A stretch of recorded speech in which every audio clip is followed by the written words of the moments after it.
from the heart of Dubai, where tomorrow is being built today, to the world. Welcome to the CTO Show with Mehmet. Here, we redefine technology and reimagine possibilities.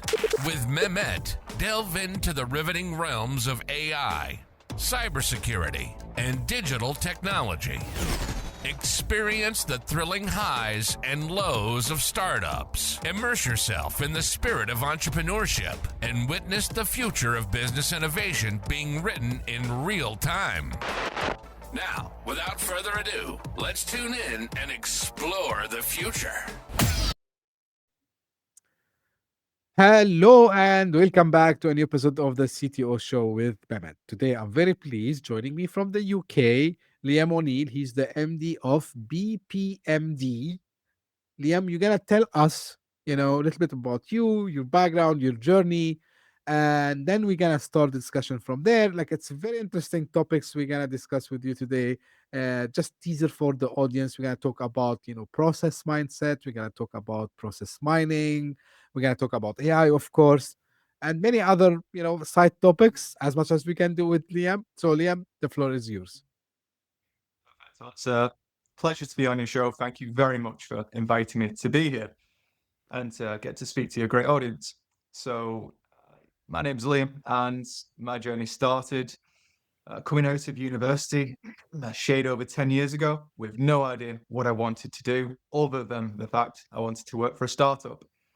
And I ended up falling into consulting, and I fell into process consulting, primarily about process modeling. And I've seen over the past 10 years the evolution of the space from being very process model drawing centric to something that became very data centric, process intelligence and process mining, and increasingly is becoming more and more easy to use, democratized, and feeding into the whole AI and hyperautomation space as well.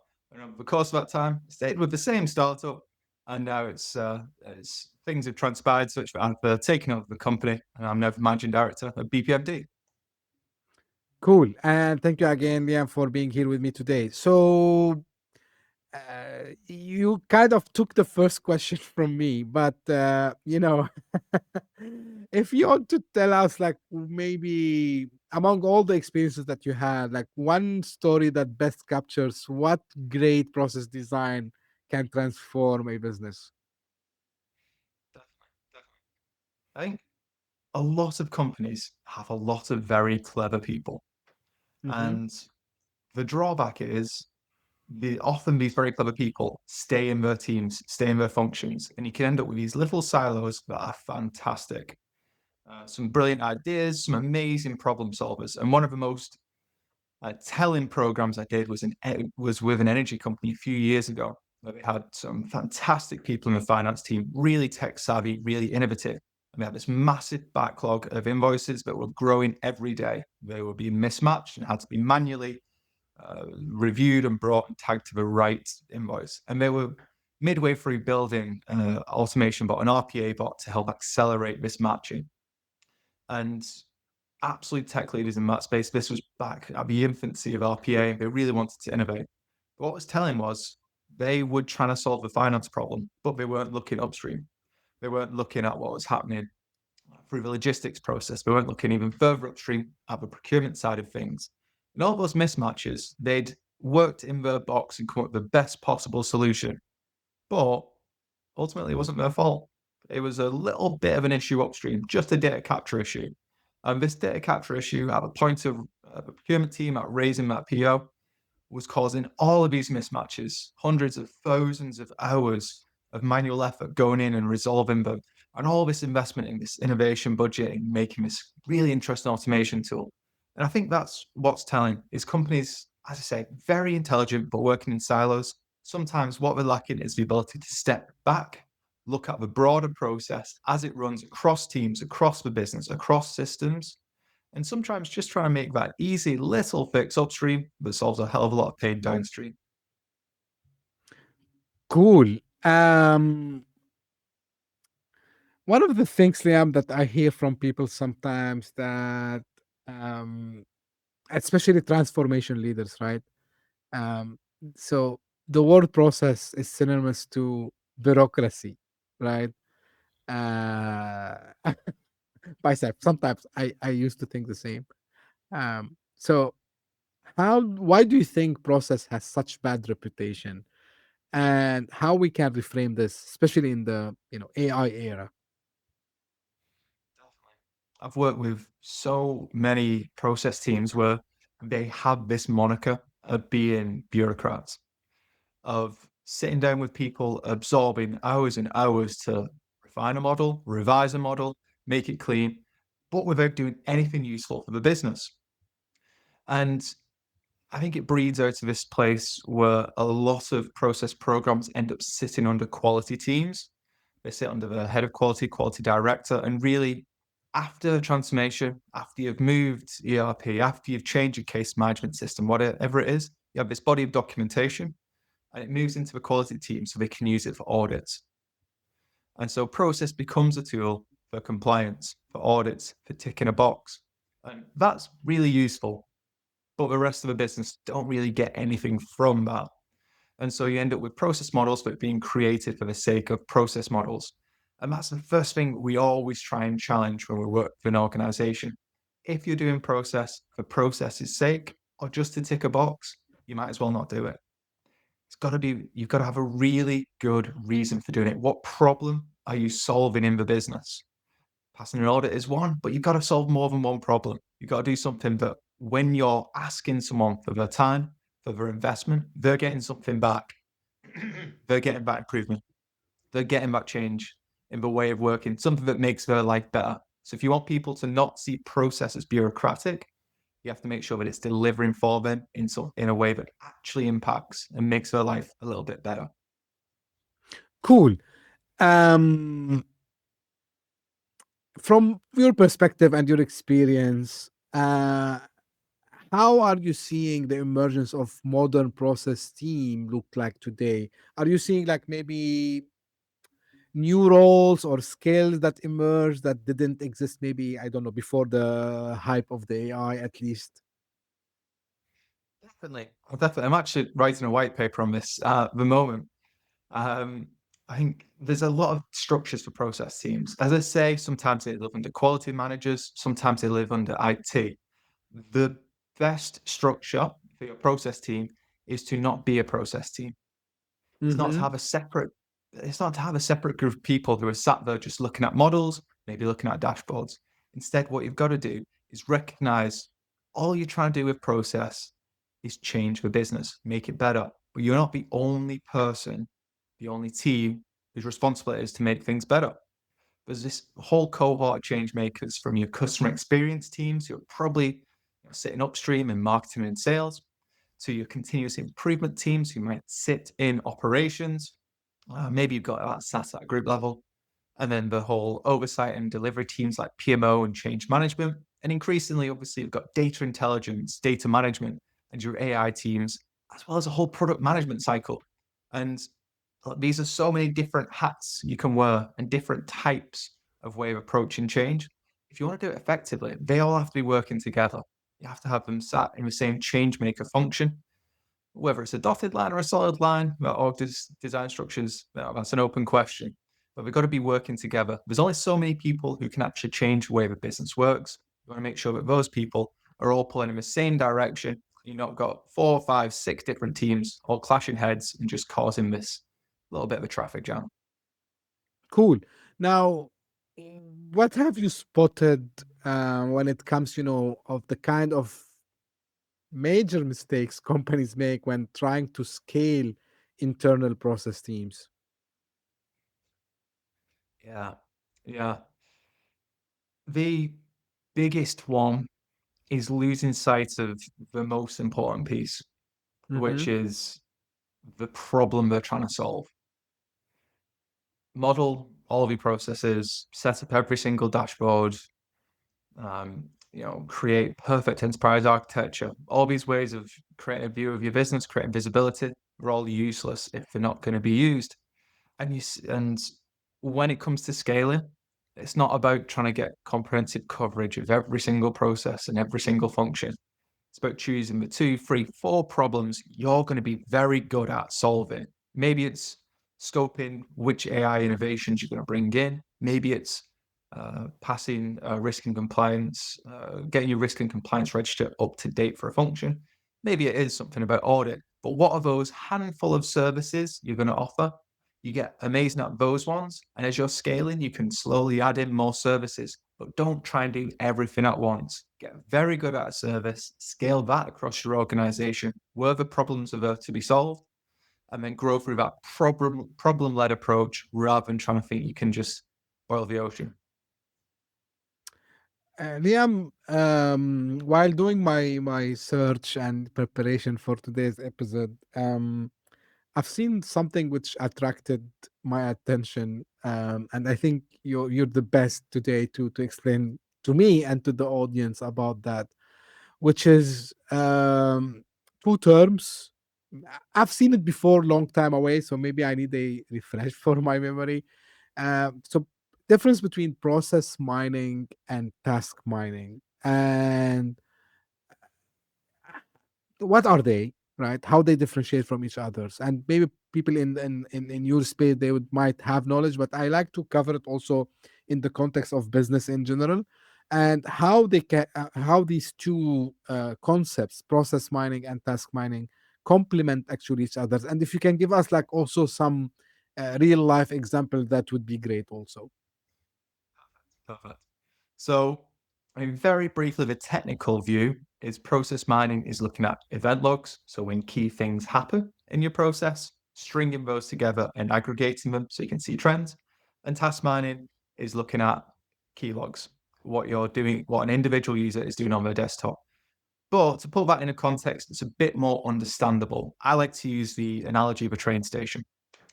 So, process mining is like you are the National Rail. I'm not quite sure what that's called in the US or elsewhere, but in the UK, we have National Rail overseeing our Yeah. rail network. And process mining is looking at your rail network and seeing that the 10 o'clock train from London leaves every day on average 5 minutes late from London and gets to Manchester on average 20 minutes late. And over the course of a year, 2 years, 3 years, 5 years, 10 years, you can see an aggregate. It's always happening. It's always going to be late. It calls into the station at this time, it leaves at this time. And maybe what you're seeing is that train from London to Manchester, it stops midway, it stops in Birmingham. And even though it leaves London a bit late, when it leaves Birmingham, it's a lot late. And then it catches up a bit as it gets to Manchester. So process mining tells you, hey, look, looks like there might be a problem at Birmingham. Something's happening at that station that's meaning your train's late to leave. And that's really what it's for. It's for spotting where there are issues. Task mining, on the other hand, because it's looking in more detail, that's like setting up a video camera on the station, on the platform in Birmingham. And it watches the train come in, watches the people get off.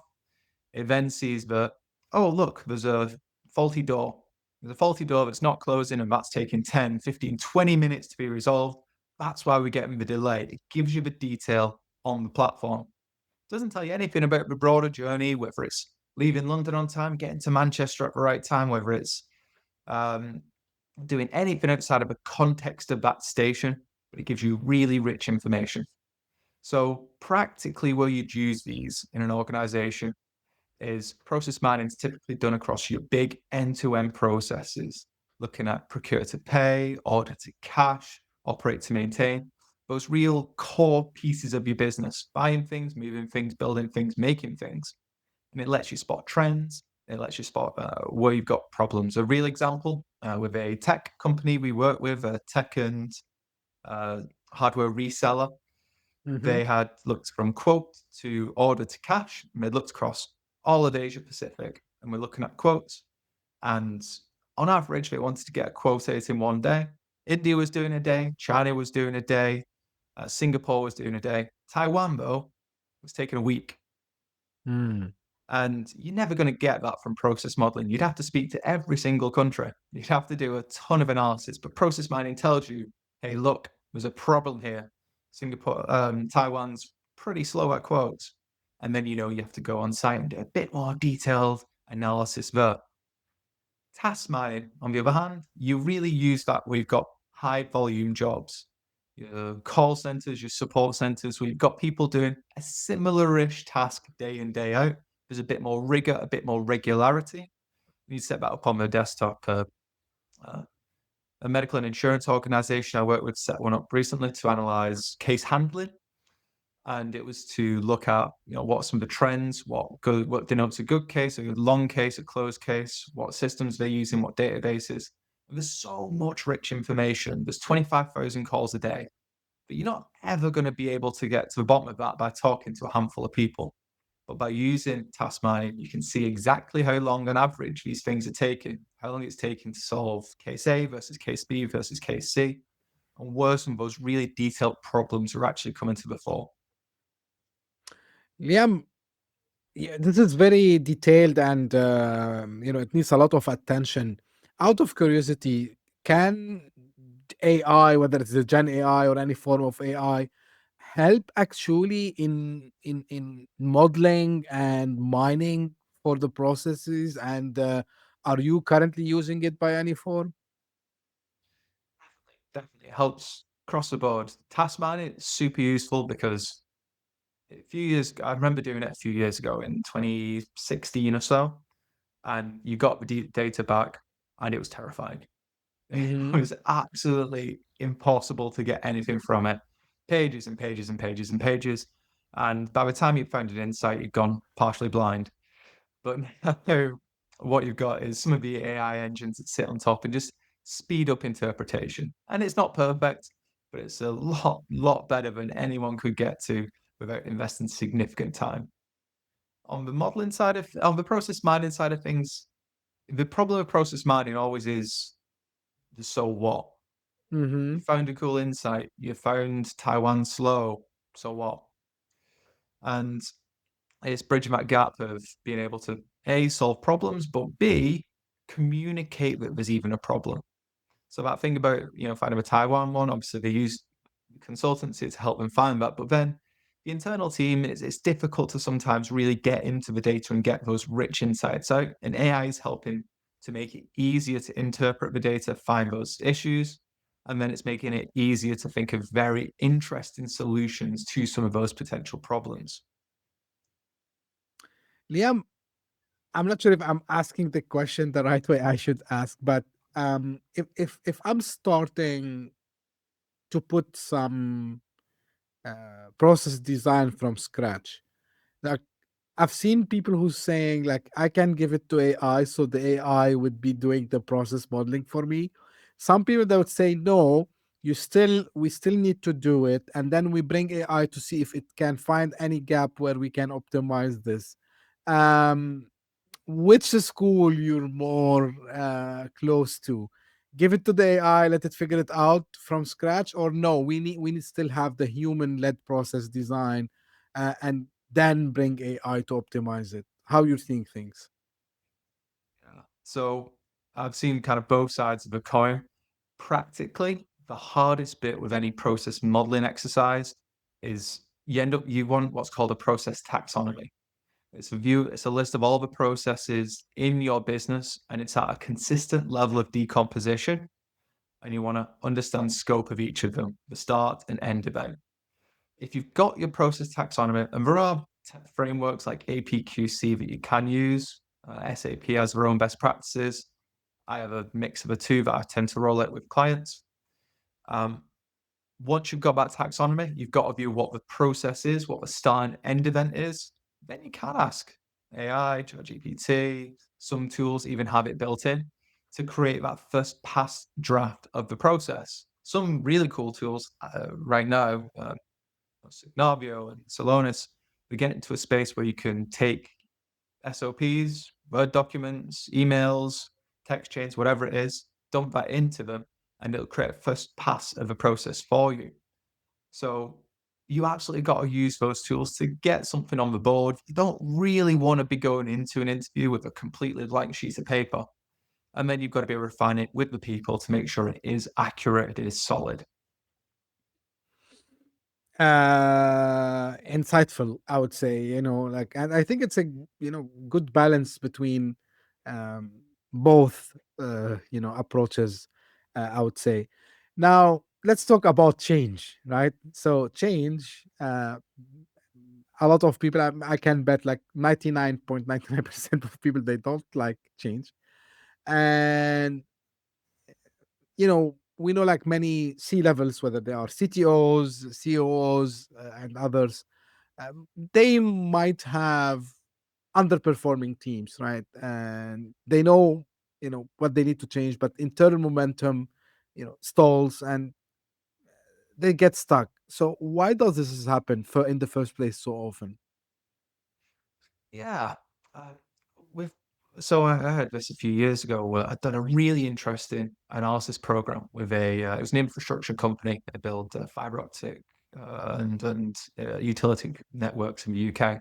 We've done this amazing data analysis on how infrastructure was built, come up with some really interesting suggested programs off the back of it, and then it just hit a brick wall because we have a process team, the analysis team, but the improvement definition, improvement follow through was done by a different team. Definition was continuous improvement, follow through was PMO. So we hit this brick wall, and what we've done is we worked in our silo. The thing I tell every function not to do, and we innovated, done some great things. But then when it came to the continuous improvement team, they needed to follow their own process. They needed to do their own analysis, come up with their own improvements, and do that in their way. And it undid all the good work we'd done. They had to retread the same ground, talk to the same people about the same things. And a lot of the really interesting data insights we unearthed weren't ever really carried through into execution. So the same way across P2P, the pain is when you hand over between functions. In transformation, the pain is when you're handing over between those change-making teams. It comes back to what I was saying before. If you've got this change maker function, you've got Hmm. your PMO, your change manager, BPM, data intelligence, enterprise architecture, and a million and one other ones working together in blended teams, but you can start right from the inception of projects and carry that all the way through to delivery. So I think, but it takes some time to build, this kind of balance and between performance, accepting the change, and accepting that someone is coming from outside. How much communication is also important, Liam, in all this? Oh, definitely, definitely. So the people element is massive, and I think that's often overlooked, especially when you get into more data and tech centric transformation programs. Yeah, right at the outset, you should have a lot of engagement with the team, with stakeholders, to understand landscape and real business problems. And sometimes that's looked over, especially in a lot of the AI programs I'm seeing now as edicts from leadership, but then not sufficient engagement to really scope that business challenge at the front end. Um, So if you've got a change maker team, you need that people management capability in the team. You need advocacy in the business as well. Clear people who are going to own the change in the area, clear accountability built into the business. And there are some really interesting change management tools on the marketplace now. Digital adoption platforms are something that's really exciting. Tools like WalkMe, which is trying to use tech to solve a people problem, but doing quite a Mm. good job of it. Yeah. Another one which might look like similar, but I would differentiate it, which is, trying to bring something new, like innovation, right? And while preparing and checking your profile, and I've seen you talk a lot about the tension between innovation and experience, and you call it like tech versus old hats. um, from your point of view, what's the right balance?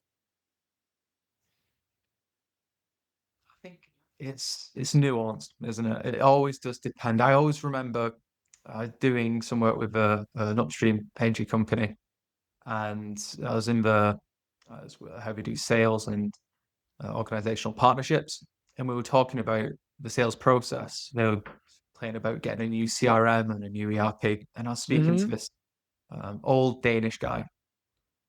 He was nearing retirement, really experienced, one of the best salesmen.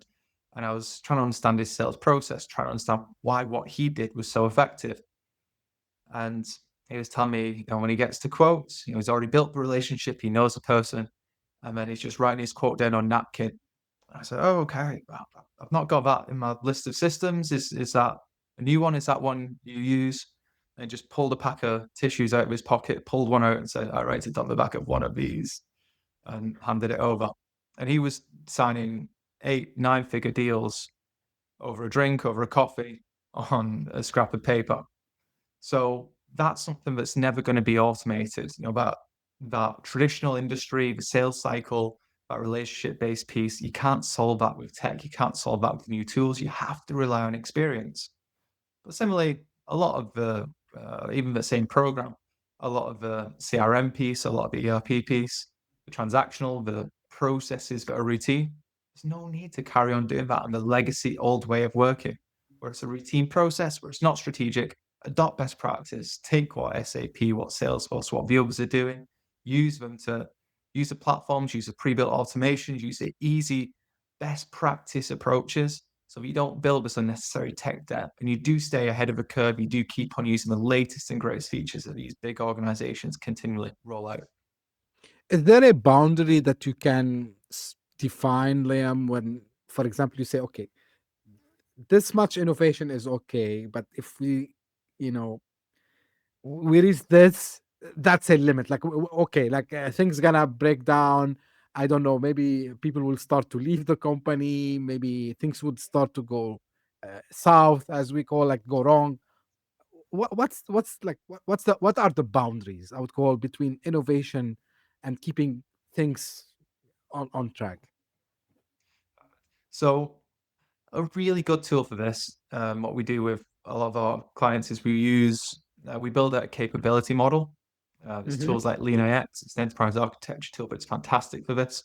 You build out a capability model and you get your capabilities to about level 3.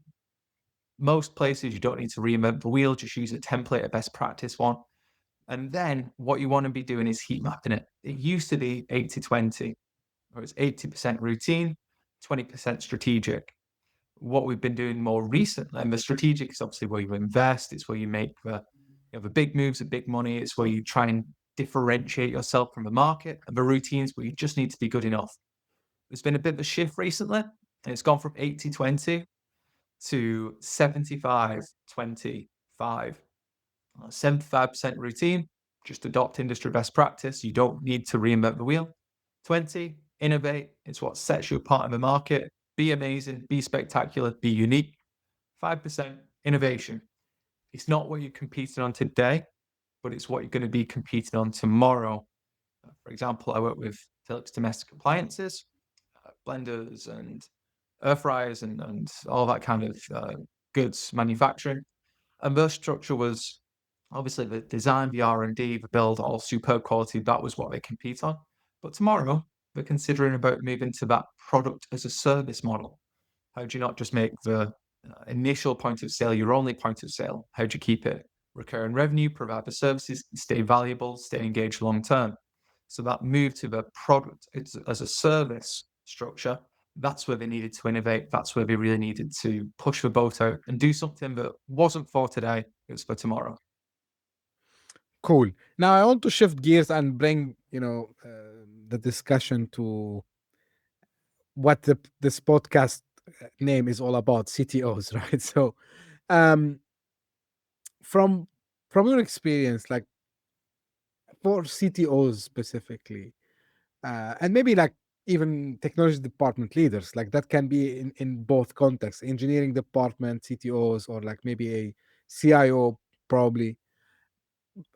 I believe like there could be some common ground here, and about spotting signals that indicate that their process or transformation is on teams are underperforming. Like any early signs, and like what kind of actions they can take to respond for these signals that they spot. Definitely. A lot of the work I'm doing now is with companies who are moving ERP system. SAP ECC is being discontinued. A lot of those companies are moving on to S/4HANA.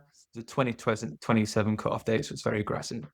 But as part of that move, as part of buying S/4HANA, a lot of companies get Rise Bundle, and that comes with some Signavio licenses. Whether you move in SAP or moving Oracle or moving anything, you'll have this capability, this ability to model processes, understand what you're doing, be a transformation team that's not there to just sit in on sessions with the SI, but instead to properly engage with business and try and shape what that transformation looks like. And if you do have a BPM team, if you do have a transformation team who aren't proactively trying to shape that discussion, shape the way of working tomorrow, slim down unnecessary requirements, and then when it comes to rollout, get really engaged in supporting that rollout, then what you're missing a big opportunity to accelerate that ERP, that system change program, cut out unnecessary overruns, cut out unnecessary customizations. So you should really see that transformation team using the tools they have available, actively engaged in those big transformation programs, both at the start and as it follows through. And then it shouldn't die at the end. It needs to carry on, scale into the rest of the business. It's not just about ERP systems. It's about making the entire business effective, functional, and using the best possible tech. And I think, Liam, it's a continuous thing. It's not like just a one-time task or project. Like it's something that they should be always, continuously trying to optimize and organize. I believe. Now, if we want to, if you like, let's say as a CTO, if I come to you, okay, right, uh, and I ask you how to get more value from process, uh, where you would start to tell me to look at starting tomorrow morning. I would say four things. Firstly, what are the problems your business needs to solve? Mm-hmm. Is it process improvement? Is it fixing broken invoicing? Is it improving sales revenue? What are the problems? Start with the problems. Once you clear the problems, see if process can help. If it is that, say, your software product is being pushed into a market, it's got the wrong ICP, process isn't the answer. That strategy is product development. But if it is that you're struggling to fulfill orders, if it is that you're slow to follow up on quotes, on sales, whatever that may be, then there is a Mm-hmm. process element about that. It's about bringing people, systems, data all together to get something done. So start with the problem that you're going to solve, get really clear on that.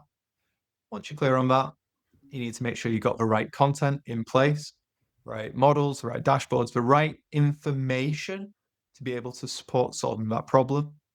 And then the next two pieces are probably the most difficult ones. One is governance, Mm-hmm. getting the right people to put their hands up and take accountability for change, getting process owners in place so that when you're not only defining a process and signing off a dashboard, but when you're trying to affect change into it, you have a single point of call.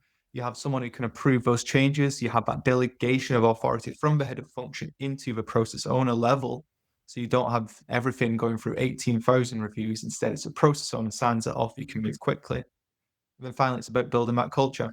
So people are excited to engage in process, in change, in transformation, instead of people seeing it as a big scary thing. It's a busy day for you if you're doing all that tomorrow. Absolutely, absolutely.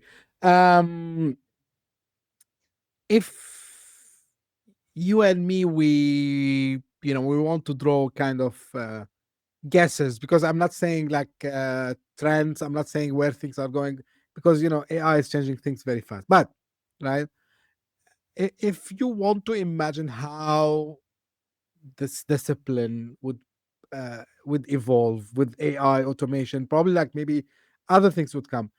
How do you think it would look like? I would not ask you in 5 years. I would say maybe in the future, because honestly, I stopped asking 10 years, 5 years. I can't put time on things, but of course, like you must have a vision and understanding of where this practice is going, Liam. Definitely. And in the, let's say, immediate future, let's say the next year, Yeah, yeah, yeah. the big demand I'm seeing is it's really easy. So with AI, I see some similarities to when RPA came. And I'm not saying it's the same level of technology as RPA. It's far more disruptive, significantly more.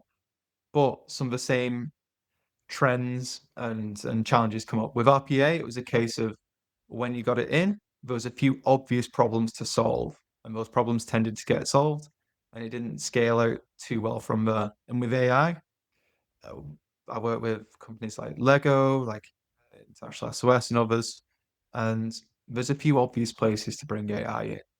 Customer service handling, um, maybe transferring a drawing to CAD, some really obvious ones.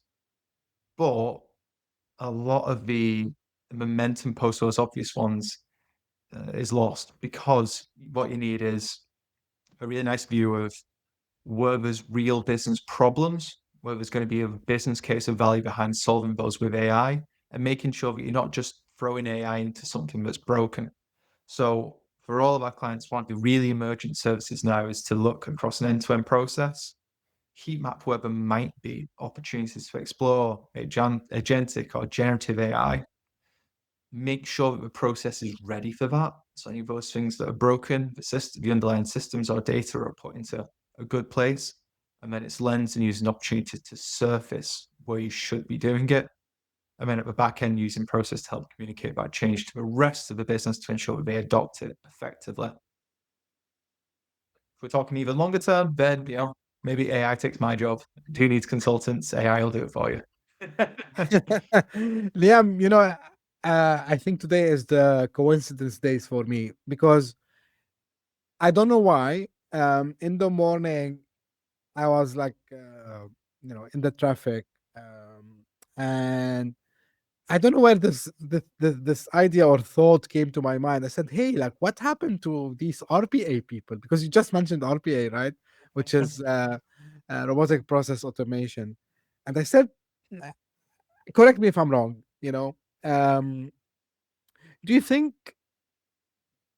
it was great? It's still great technology. I want everyone to understand. Like when I mention something, and I'm not expert. Also, Liam, you are the expert, but do you think that the way it needed the interaction with whoever want to use the technology made it a little bit complex versus AI making things much easy because it's a chatbot and everyone knows how to interact with the chatbot? And honestly, I didn't prepare for this question, but because you mentioned RPA, so Europe, just your quick opinion on this. Like, was it like the chat and speaking or maybe using straightforward English language with the model that might help you in doing things? Yeah, yeah. I so I got really on the RPA hype wagon when it first came out, and what the downfall was is it was very fragile. Hmm. It didn't have a brain. It was click here, do this interface, do this button, whatever that is. But it's always following a pretty strict script. If you had a really solid rules-based engine and your UI, your user interface, your system stayed very static, it could do a good job. It really could. But when things changed, when it tripped up just a little bit, things could change very quickly. It would go downhill very fast. It was a difficult project, go through data migration. It wasn't really something you want day in, day out running your core business just because of quite a high risk profile. And I think AI's got a little bit more resilience because with agentic AI, with generative AI, it's not as rigid. Now, you still want to put really solid rails on it, obviously. If you've got guarded information, don't give that to certain models. You can't just say, don't read this, it's going to read it anyway. So there's still things you have to do. There's still precautions you have to take. Risky decisions still need a human in the loop. But say I enter, I'm going to be reductive here, but say you enter a field. Let's say you put it, say, delegated PO. Great. Hmm. Okay. But then someone does delegated purchase order instead of PO and in a field. RPA might trip up over that because it's not in the script. Whereas some of these AI agents, they can do a little bit of the parsing themselves, a little bit of thinking. You don't want to That's give them terrible data because it can break much of saying, but they're more resilient than RPA was. That's going to reduce the risk profile. I think that's going to lead to much broader adoption. yeah. Uh, Makes sense. I would I would say, Liam, that makes a lot of sense to me. Yeah, because the way you describe it and interacting, and the name was robotic, right? So when you think about robots in the old sense. Like it's you just need to instruct it, you need to teach it what to do. So you actually need to do the work, right? And then it will just try to do it after you. So LLMs and like agentic AI is trying to simplify this. So probably this is why it took like better, I would say, adoption. As we're coming to an end, Liam, like final words you want to share, maybe final advice you want to share, and of course, where people can get in touch and maybe learn about what you do, or maybe if they want to reach out to you for any consultation or any help that they might need. Yeah, I think closing thoughts is, if you're a CTO, if you're a technology leader, the process tool is a way of being able to get what your message you want to take out to the business and get the message from the business back to you effectively. Process is a superb lens to be able to translate system into people and people back into system. So if you have a process team, even if they're not in your remit, start to reach out, start to build that relationship, bring them into your change maker network. And if anyone wants to hear more from me, the best place to connect is to follow me on LinkedIn, and I post pretty regular content about process, scenarios, aloneness, enterprise architecture, and everything else that those process nerds absolutely love. So please do reach out. Great, and I will make sure that your LinkedIn profile is shared in the show notes, and of course, if they are watching this on YouTube, they can find in the description. Liam, like really, very interesting topic. It's eye opening, I would say also. So thank you for sharing your insights here today. Thank you for sharing your experience with us. And yeah, as you mentioned, if someone is interested, so follow Liam on LinkedIn, reach out to him if you have more questions. And this is how I end my episode. This is for the audience. If you just discovered us, thank you for passing by. I hope you enjoyed. If you did so, give me a favor, subscribe, and share it with your friends and colleagues. And if you are one of the people who keeps coming again and again, thank you for your loyalty, for your support, for all what you do for the podcast. Guys, like really, you're making me, so proud of all what we did together, because this cannot happen without you, the audience. I was just checking, a couple of minutes ago, because I received an email, and actually, from long time we didn't see, the podcast trending in multiple countries at the same time. So as I'm speaking, and this will be aired probably in 1 week or 2 weeks from now, so the podcast is trending in 5 countries at the same time. So really, I appreciate the help. Really, I appreciate that you're listening to us from multiple places in the world. So I really appreciate it. And as I say always, I promise you always the best, and I promise you to be again in a new episode very soon. Thank you. Bye bye. Hit that subscribe button, share the show with your tech-savvy friends and fellow entrepreneurs, and leave us a review on your favorite podcast app. Your support means the world to us.